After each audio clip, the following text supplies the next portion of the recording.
High Noon Leatherworks for another leather adventure.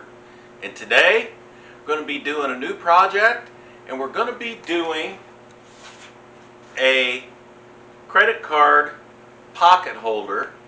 So I'm going to put together out of some scrap. This is something that's simple to do. That'll hold your ID, a couple of 3 credit cards, some folded cash, and it'll slide right in your pocket. That way you don't have to carry a big fat wallet if you don't want to. So come on in and let's get started. Alright, I first want to mention Kentucky Leather and Hides, www.kentuckyleatherandhides.com, and go check them out. That's where I originally got this leather from, and real nice pliable leather. It's probably about 6 ounce, real easy to work with. They have all different colors, sizes, scrap, rolls, whatever you're looking for, they've got it. So check them out. And what I did was I took a credit card or an ID and I made me a credit card pattern so that I get the right size. I did make it just a hair bigger. You can see that I used a Sharpie for the outline, and then I stayed on the outside of that Sharpie line, so it just made it a hair bigger.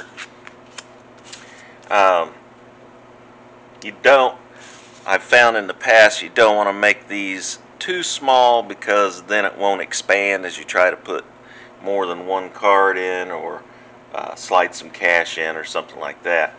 So I've got me 2 pieces of scrap here out of the same leather, and what I'm going to do is I made this pattern off of my credit card pattern, and this ended up being 2 1/4 inches, and I ended up making this 3 inches. So it's 3/4 inches wider than the card, but you got to remember I got to allow for a stitch. So you might think, oh, that's an awful lot edge to edge, but once you put the stitch in here around, then that's still going to be pretty snug, so things aren't going to fall out. Plus I had to allow for the stitch at the bottom, so the top piece is 3 inches by 3 1/4 inches. The bottom piece, or the back, is 3 inches by 4 1/4. So there's an inch difference in the front to the back as far as the height. And I did that so that when you put your cards in, you'd be able to get to them. If you made that flat and even, it'd be really hard to dig those out. I'm sure you've come across that at some point in your wallet or whatever. So I made the back piece an inch bigger. So let's go ahead and I'll draw around my back pattern, and I am going to make sure that this is going to be, the finished side will be out on both sides. So there's my back pattern drawn out. Let's take the front.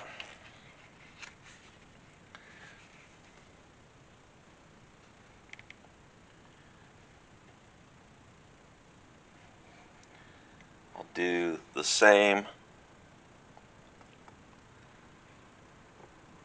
Draw it out.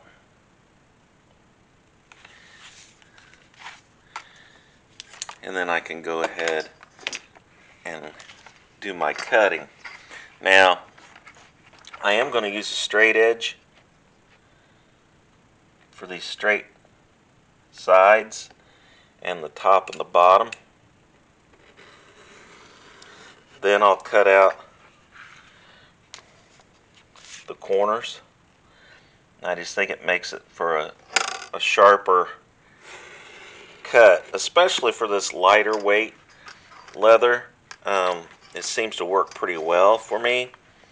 So, and if you wanted to, you could just cut it freehand and cut the corners at the same time. It's personal preference.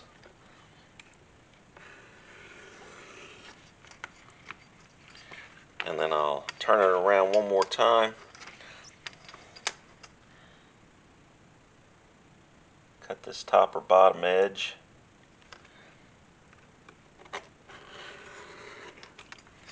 And then that piece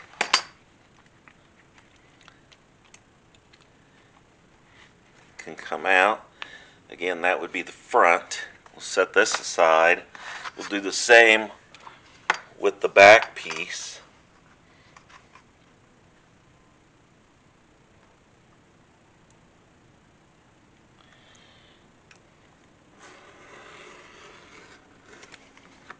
And I'll show you those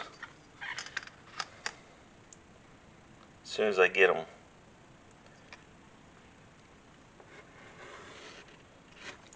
cut out of here. I'll show you what I meant on how I'll do the corners.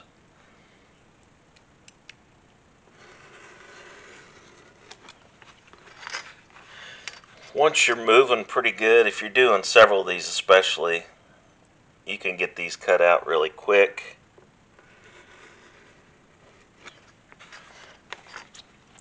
Put this scrap to the side, and then there's the back piece. There's the front. So you can see the corner marking is still on there. So all I'll do is, you can try to make that radius if you'd like, which is probably, with this thickness, not a major problem. Or I like, make sure you have a good sharp blade.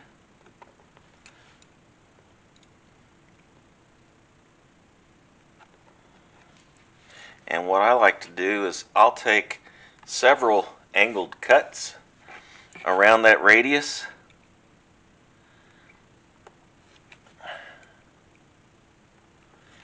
and work my way around it until I get a nice round corner. And I'm just following that line that was on there, and I'm not taking a lot of material each cut so that you can't see there's not like flat. Instead of an octagon shape around that corner, it's nice and round.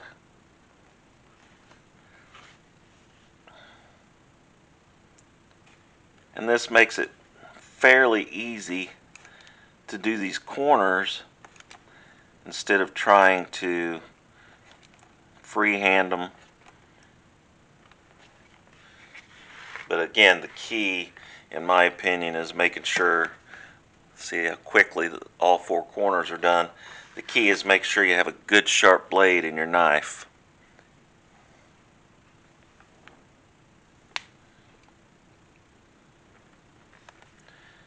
So we'll go ahead and do the back piece.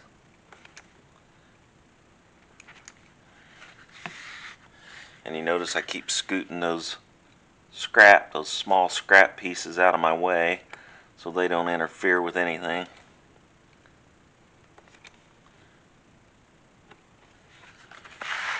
So each corner I do, I scrape those out of the way.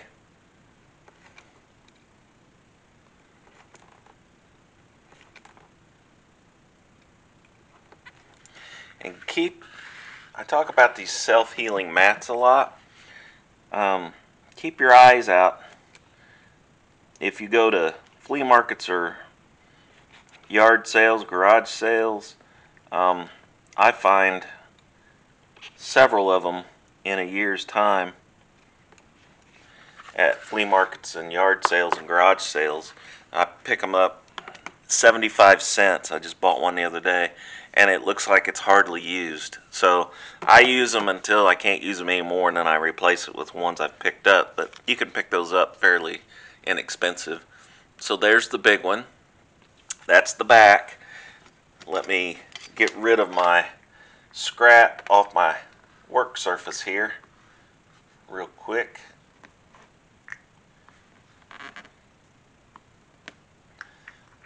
I'll keep that cleaned up. Now, on the back, I will flip that over so to give you an idea what it's going to look like.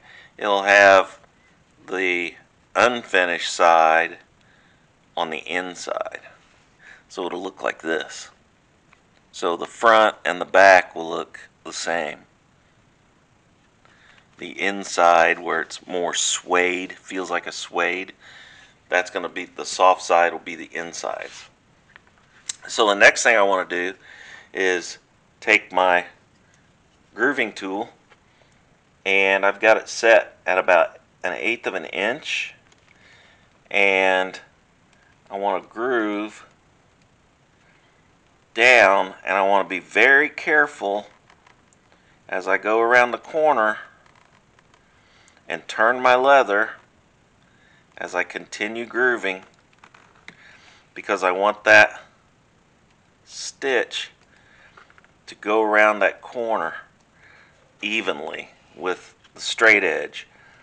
And that's kind of tricky sometimes, so you just kind of have to learn. Get you some scrap pieces that you're not going to use for a project, something that you're just going to throw away, and practice going around those corners and turning that leather while you're doing your grooving. And I have ruined some pieces, so I learned that the hard way. So you can see the groove, how I went around the corner. I'll do the same thing back here. Now I don't want to go all the way to the top because I want to match my groove on my short front side. So I'll lay it on there, and that'll tell me where to start on this side. So I'll get started, come down, again take my time, go around the corner,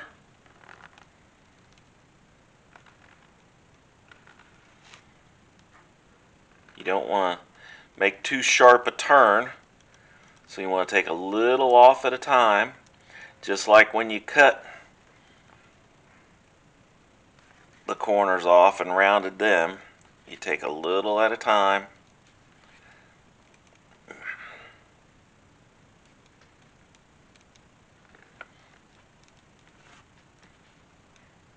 And then when I come back up this other side, I want to make sure I stop at the same point that I started on the other side. So I'm going to measure that. That's 1.5 inches. And I'm there, right there. So I'll stop, pull that out of there, and I've got my 2 grooved lines, one on the back, one on the front, and then I'm ready to do my stitching holes.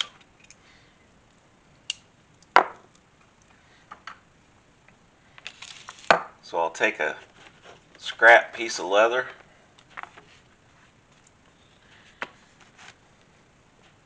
I'll use my 4-prong stitching punch and my 2-prong,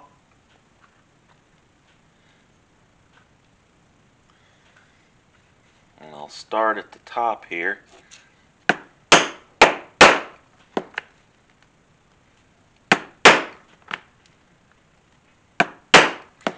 And work my way down until I get to that corner, which I'm at now. Switch to my 2-prong, and that will allow me to get around this corner, and then switch back to my 4-prong on the straight at the bottom,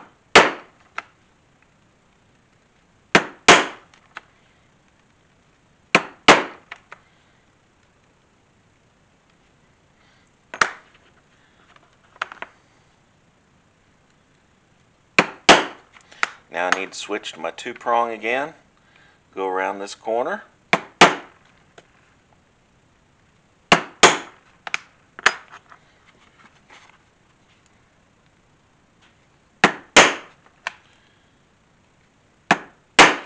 Switch back to the 4-prong and work my way up.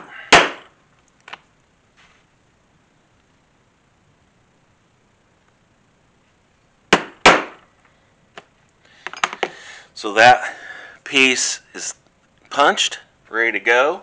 Now I want this to match perfectly, so when I stitch it up, these two pieces will stitch together and match. So what I'm going to do, I know my groove's in the same spot, same width. So what I'm going to do is I'm going to roll this on top, put the back on there that I just punched. I'm going to take my single stitching punch, start at the very first hole, lightly tap that through to the other side, and it shows you where to start your stitching holes or where to stop. Do the same thing on the other side. This time I'll use my 2-prong punch, stitching punch.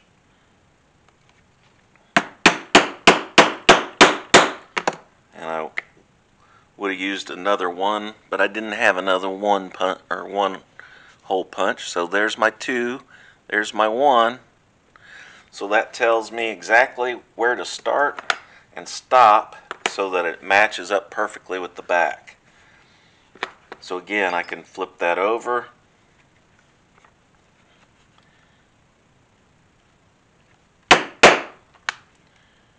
Take the 4-prong, work my way down. I get to the corner, take my 2-prong,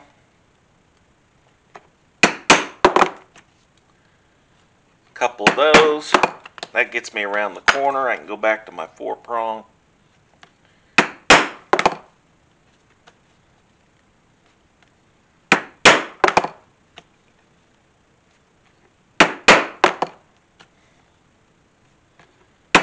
Go across the bottom.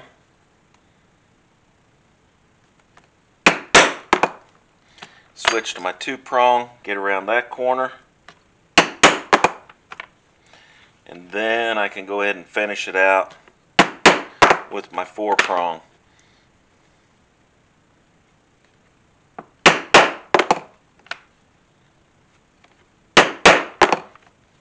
And with this leather being about 6 ounce or so,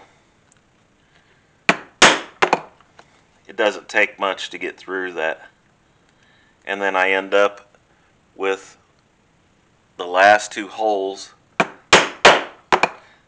that matches this that I started with. So there's all my holes on the front side, and they will match up perfectly with the back side. So now I'm ready to stitch this together, and I'll do that off camera. You see me do stitching many times before if you watched any of my videos. If you haven't, go back and check out some of the stitching videos. And I'll be using a white synthetic sinew on this, and I'll be doing a basic saddle stitch. So go check that out on another video, and then as soon as I get that done, I'll be right back. Alright, so I've got my stitching done all the way around. Here it is on the back. And then the way I'm terminating this is I took my last stitch up through the last hole, only through one thickness. So as you can see, I've got both my threads coming out of the inside because I want to hide that stitch. So what I'm going to do is I'm going to take my scissors, I'm going to cut this off with couple inches to spare, And then I'm going to tie a knot in that, and that knot will be hidden inside. So you won't see a knot on the back or on the front. I'll take my scissors, cut this off right at the edge, open that up just a hair, get my mallet, get my lighter, move in slowly, melt that waxed sinew, and flatten that out. So you can't even tell there's a knot in there. It's hidden. Then, no matter how hard I try to make sure that I get everything even, you saw how I did the stitching holes and everything. Well, sometimes, especially after stitching, you can see on that corner right here how they don't match up perfect. I'll just take a small piece of sandpaper. This is medium grit or light grit. It's not very aggressive. And I can just sand that down until those meet up perfectly. Same way with the corner. Because you don't want to be too aggressive with it. You just want enough to where it's nice and even. Like this corner now, you can see there's nothing sticking up there. So I'll go to the other corner, make sure it's nice and even, and you can see I'm not working real hard at this.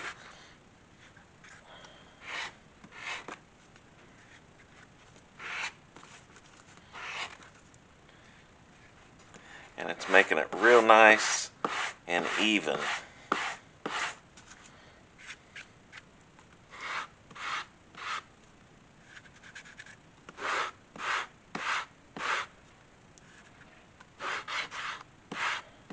And you can see I'm trying to go one direction as much as possible. What that'll do is that'll keep that smooth and keep it from fraying so much.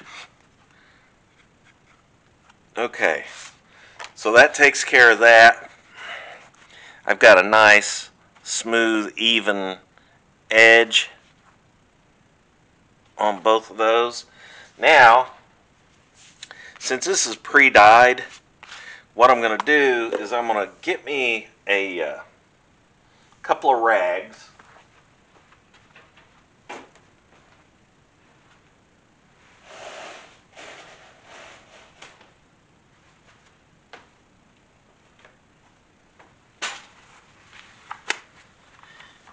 And I'm going to get my hand burnishing tool. And I'm going to take one of these rags and I'm going to put some Fibings leather sheen on there. And I'll put it on my towel here, not directly on the leather. And then I'll wipe that on the front.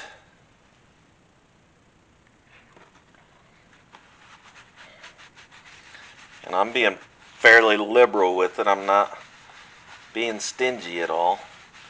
So I'll wipe that on the front of it real good, down into the stitching grooves all over the front. Then I'll flip that over, put some more on my cloth, and I'll wipe it all over the back the same way. Again, I want to make sure that I've got plenty on there.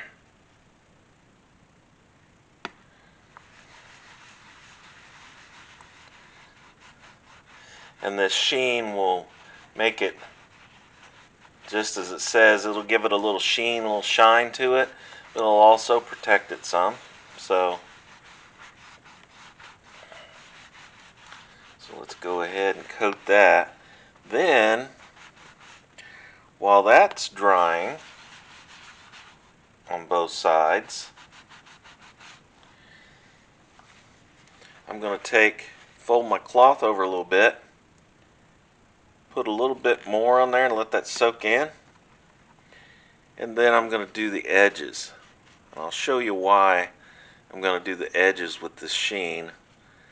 There's all kinds of stuff that you can put on there to do this with. You can even use water.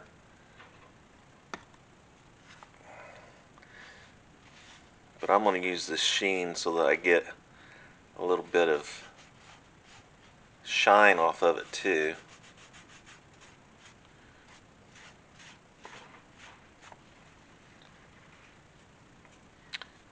So I'll go ahead and I'll take my burnishing tool and I'll start burnishing that.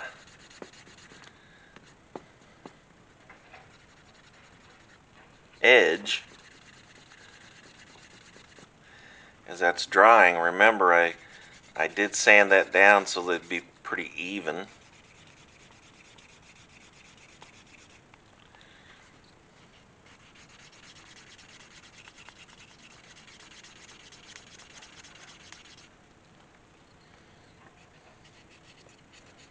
I'm going to let that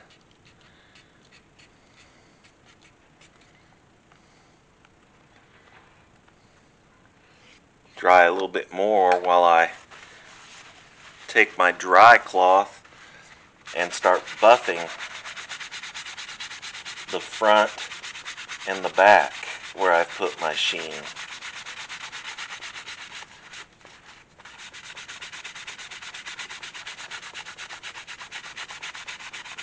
And it does make it much quicker to do projects like this if you're doing the pre-dyed leather like what I got from Kentucky Leather and Hides, because then you don't have to, takes out a major step. You don't have to dye it. You don't have to wait for it to dry to work with it. So that's a major plus. Again, you can use a microfiber cloth to do this, a real soft cloth, and it really makes it pop, makes it shine awesome.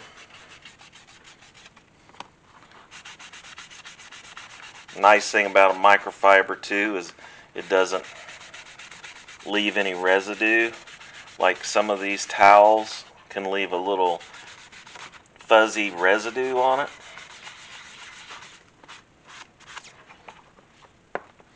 And then let me go back and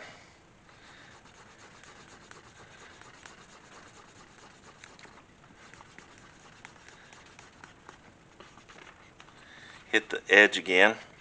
Now that it's dried a little bit, hit those corners real good.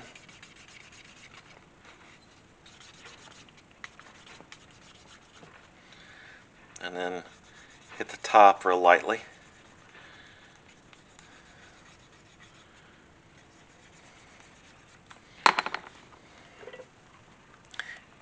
Now you can see that sheen in the light there, and the character in the leather comes out too. So there's my card holder. Let's take my ID credit card pattern, and it'll slide right in there, and you can see how much room you have. So it's easy to reach in there, grab your card and pull it out. I don't know, I would say this will probably hold easily 3 or 4 credit cards, debit card, ID, plus some cash folded over in there. So just something to slide in your pocket. I'll show you that here just in a second, and make it convenient so you don't have to carry a big wallet if you don't want to. So there's another project, quick and easy, with using some scrap leather. Doesn't take a lot of leather, doesn't take a lot of time. You can see it's nice, professionally looking. Again, what's nice about this is it'll slide right in your pocket. You can keep your ID, some cash, your cards, right there in your front pocket. Very easy to fold this back to get your cards out. Easy slide in because you have the suede or the unfinished leather part here. So it's nice and soft. No magnets or anything. So it's just held in there by tension. So pretty easy to do. Doesn't cost a lot of money. And you could embellish it with some stamping, or if you have a laser engraver or something, you could personalize these. So very nice, quick, easy, simple. So I appreciate you coming along, appreciate you watching, and as I always say, please like, share, and subscribe, and I'll see you next time.